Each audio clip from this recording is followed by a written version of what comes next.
not a game, it's a rich thing. Hello students, आज हम लोग जिस चैप्टर के बारे में बात करने वाले हैं उसका नाम है राष्ट्रीय आय के माप। काफ़ी इंपॉर्टेंट चैप्टर है राष्ट्रीय आय तथा संबंधित सामुच्चय। इसमें आप राष्ट्रीय आय और उससे रिलेटेड जो भी टॉपिक्स हैं उनको आप थियोरेटिकली यहाँ पे स्टडी करेंगे। तो बिना देरी किए हुए हम लोग स्टार्ट करते हैं। देखो, सबसे पहले राष्ट्रीय आय होती क्या है, ध्यान रखिएगा। राष्ट्रीय आय का मतलब होता है एक देश के सभी सामान्य निवासियों द्वारा देश की सीमा में रह करके जो भी आय अर्जित की जाती है, ध्यान रखिएगा, वो घरेलू आय कहलाती है। और साथ के साथ इस देश के लोग विदेशों में बसे हुए हैं, वो वहाँ से पैसा अर्जित करके लेके आते हैं। हमारे देश में विदेशी लोग भी यहाँ से पैसा अर्जित करके ले जाते हैं। तो हमने जितना वहाँ से कमाया माइनस हमने जितना उनको दिया, इसे कहते हैं हम विदेशों से प्राप्त शुद्ध आय। तो आप कह सकते हो कि शुद्ध घरेलू आय जो कि देश में कमाई गई है और विदेशों से प्राप्त शुद्ध आय जो कि हम लोग विदेशों से शुद्ध रूप से कमाते हैं, इन दोनों का योग राष्ट्रीय आय कहलाता है। ठीक है, नेक्स्ट है आपका कारक आय। ध्यान रखिएगा, कारक आय जानने से पहले सबसे पहले आप समझ लीजिए कि कारक क्या होता है।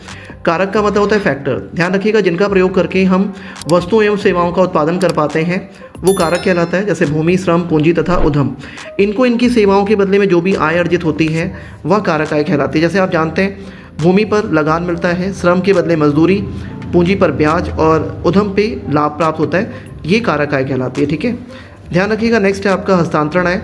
हस्तांतरण आय का संबंध उस आय से है जिसके बदले में कोई सेवाएं नहीं दी जाती हैं, ना ही किसी वस्तु एवं सेवा का उत्पादन संबंधी कार्य किया जाता है। जैसे जेब खर्च मिलना, पेंशन, छात्रवृत्ति आदि।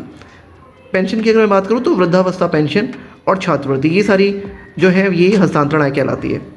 ठीक है, नेक्स्ट है आपका घरेलू आय। ध्यान रखिएगा, घरेलू आय का मतलब एक देश की घरेलू सीमा में रह रहे सभी सामान्य निवासियों के द्वारा जो भी अर्जित आय होती है वो शुद्ध घरेलू आय कहलाती है। अगर हम बात करें घरेलू आय और राष्ट्रीय आय में क्या अंतर है, तो पहला अंतर तो इनकी डेफिनेशन है। घरेलू आय का संबंध एक देश की घरेलू सीमा में अर्जित शुद्ध घरेलू आय से है, सभी सामान्य निवासियों द्वारा जो अर्जित की जाती है। जबकि राष्ट्रीय आय का संबंध शुद्ध घरेलू आय एवं विदेशों से प्राप्त शुद्ध आय का योग है। नेक्स्ट पॉइंट है, घरेलू आय में विदेशों से प्राप्त शुद्ध आय को शामिल नहीं किया जाता है, जबकि राष्ट्रीय आय में विदेशों से प्राप्त शुद्ध आय को राष्ट्रीय शामिल किया जाता है। नेक्स्ट हम कुछ टॉपिक की बात करते हैं। सामान्य निवासी।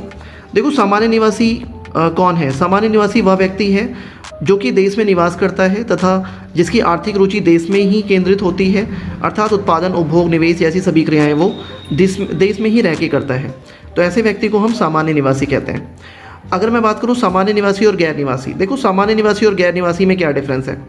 अगर हम डिफरेंस की बात करें तो भारत में स्थित विदेशी दूतावास में काम करने वाले भारतीय, ध्यान रखिएगा, ये सामान्य निवासी कहलाएंगे। और गैर निवासी का मतलब जैसे कनाडा तथा जापान में स्थित भारतीय दूतावास में काम करने वाले विदेशी, ये गैर निवासी कहलाएंगे। ध्यान रखिएगा, कनाडा तथा पंजाब में स्थित भारतीय दूतावास में काम करने वाले विदेशी लोग, ध्यान रखिएगा ये विदेशी लोग हैं, तो ये गैर निवासी कहलाएंगे। नेक्स्ट है शेष विश्व में भारत का राजदूत, ये भारत का सामान्य निवासी है। भारत में शेष विश्व का राजदूत गैर निवासी है। भारत में स्थित विश्व स्वास्थ्य संगठन यानी WHO में काम करने वाले भारतीय सामान्य निवासी हैं। भारत में स्थित विश्व स्वास्थ्य संगठन में काम करने वाले विदेशी लोग गैर निवासी कहलाते हैं। ठीक है, अब हम बात करते हैं एक देश की घरेलू सीमा। ध्यान रखिएगा कि घरेलू सीमा का मतलब होता है डोमेस्टिक टेरिटरी। एक देश की जो पॉलिटिकल बाउंड्रीज होती हैं उसे हम देश की घरेलू सीमा से हम डिनोट करते हैं, दर्शाते हैं। जैसे अगर हम देश के PM की बात करें तो देश के PM हमारे देश के ही तो PM कहलाएंगे। क्या वो पाकिस्तान के भी प्रधानमंत्री हैं? नहीं। क्यों? क्योंकि हमारे देश की एक अपनी पॉलिटिकल बाउंड्रीज है और उन्हीं सरहदों के ही वो देश के राजनेता या PM कहलाते हैं। ठीक है, तो ध्यान रखिएगा, एक देश की घरेलू सीमा में स्थित जो भी चीज़ें एग्जिस्ट करती हैं वो आपकी देश की घरेलू सीमा कहलाती है। अगर मैं इसकी बात करूं कि एक देश की घरेलू सीमा का अर्थ राष्ट्र की राजनीतिक सीमा से है, परंतु अर्थशास्त्र में यह आर्थिक सीमा भी कहलाती है। ठीक है, जो सरकार द्वारा नियंत्रित की गई है उसे भौगोलिक सीमा भी कहते हैं, जिसके अंदर व्यक्ति, वस्तु तथा पूंजी स्वतंत्र रूप से परिचालित की जाती है।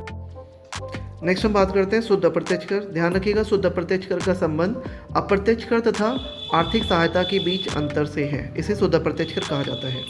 अगर मैं बात करूं विदेशों से प्राप्त शुद्ध कारक आय, तो इसमें सबसे पहले आप ध्यान रखिएगा कि विदेशों से प्राप्त होने वाली कारक आय तथा विदेशों को दी जाने वाली कारक आय, इनके बीच का अंतर विदेशों से प्राप्त शुद्ध कारक आय कहलाता है। ठीक है, यानी NFI कहते हैं। नेक्स्ट आपका है मौद्रिक GDP, इसे हम नॉमिनल GDP भी कहते हैं। मौद्रिक GDP से क्या अभिप्राय है? देखो, मौद्रिक GDP से अभिप्राय चालू कीमतों पर GDP से है। इसको हम चालू कीमतों यानी वर्तमान कीमतों पर निर्धारित की जाने वाली जीडीपी के रूप में डिनोट करते हैं। इसके अंतर्गत एक लेखा वर्ष के दौरान देश की घरेलू सीमा में उत्पादित अंतिम वस्तुओं तथा सेवाओं के बाजार मूल्य से है, जिसका अनुमान चालू कीमतों के आधार पर लगाया जाता है, ध्यान रखिएगा। नेक्स्ट हम बात करते हैं वास्तविक जीडीपी, जिसे हम रियल जीडीपी कहते हैं। वास्तविक जीडीपी का संबंध आधार वर्ष की जीडीपी से है। इसके अंतर्गत एक लेखा वर्ष के दौरान देश की घरेलू सीमा में उत्पादित अंतिम वस्तुओं तथा सेवाओं के बाजार मूल्य से है, जिसका अनुमान आधार वर्ष की कीमतों के आधार पर ही लगाया जाता है। काफ़ी इंपॉर्टेंट है, ध्यान रखिएगा। नेक्स्ट हम बात करते हैं वास्तविक जीडीपी।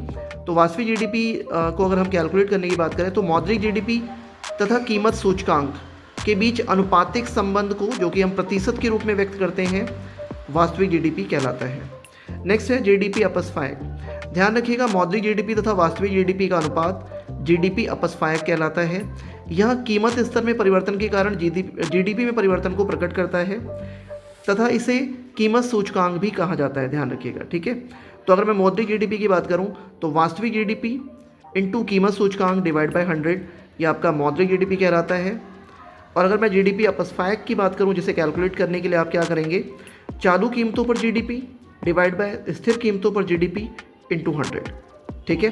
तो ये फॉर्मूले काफ़ी आपको हेल्प करते हैं एमसीक्यू क्वेश्चन में, ध्यान रखिएगा। और यहाँ पे जाके ये आपकी काफ़ी वैल्यूएबल इन्फॉर्मेशन यहाँ पे ख़त्म होता है चैप्टर। काफ़ी इंपॉर्टेंट चीज़ें हमने यहाँ पे डिस्कस करी हैं और लगभग ऑलमोस्ट सारे टॉपिक कवर करने की कोशिश की है, ठीक है। तो काफ़ी एग्जाम में आपको हेल्प मिलने वाली है इससे। अगर आपको ये वीडियो पसंद आई है तो आप लाइक करें, चैनल पे नए हैं तो सब्सक्राइब करें और बेल आइकन को जरूर प्रेस कीजिएगा, ताकि आपको इस तरह की जो भी वैल्यूएबल इन्फॉर्मेशन है जो आपके एग्ज़ाम में बहुत हेल्प करने वाली है, आपको मिल सके, ठीक है। तो आज के लिए इतना ही, थैंक यू वेरी मच।